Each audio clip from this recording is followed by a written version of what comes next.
The first thing that somebody DM'd me was, is this for real? Is he gone for sure? And my thought is, I'm about 85% sure this is the final time we see Brady. It wouldn't surprise me if he comes out of retirement one more time. I actually was expecting Brady to be the quarterback for the Raiders in 2023 and not just hang it up. But with Brady retiring, I wanted to do a video, and I want to talk about the greatest quarterback who ever lived and probably the greatest player of all time. For years, people asked Brady or Manning, and I always said Manning.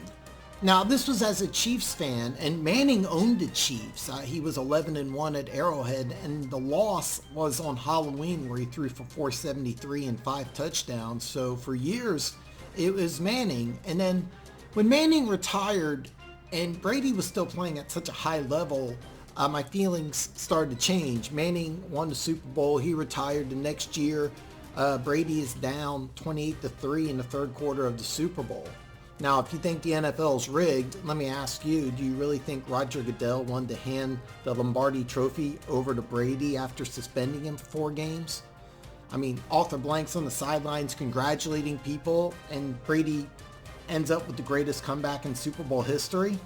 That Super Bowl comeback almost completely changed my mind with Brady being the GOAT.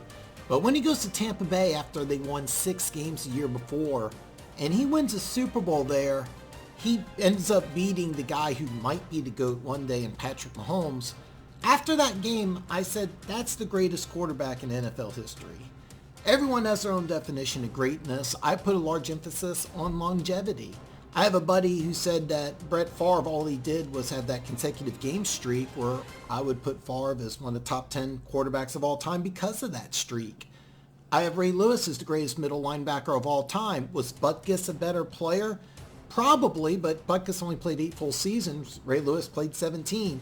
So I have Lewis over Butkus.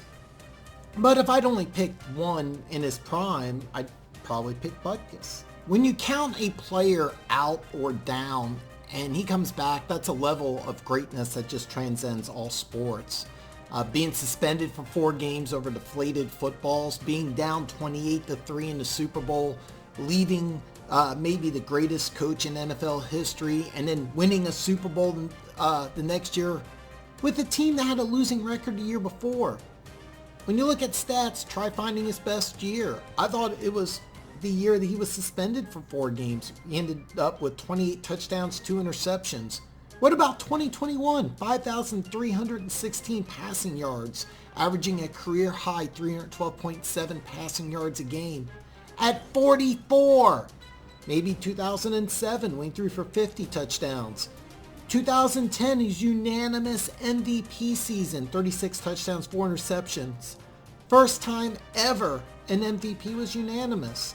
I always respected his toughness. I remember the Super Bowls against the Giants where he would get hit and bounce right back up. Playing until you're 45 in the NFL is a very rare accomplishment, but at 45 he was playing some damn good football. So good, in fact, I thought he would play for 1 more year. I'm sad he is gone.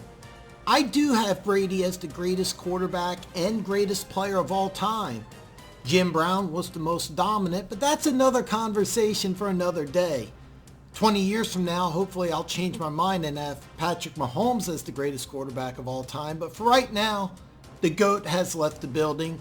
And I encourage you to enjoy the time you got to see the greatest quarterback, the greatest player of all time play. Enjoy your retirement, Tom Brady. This football fan will miss you.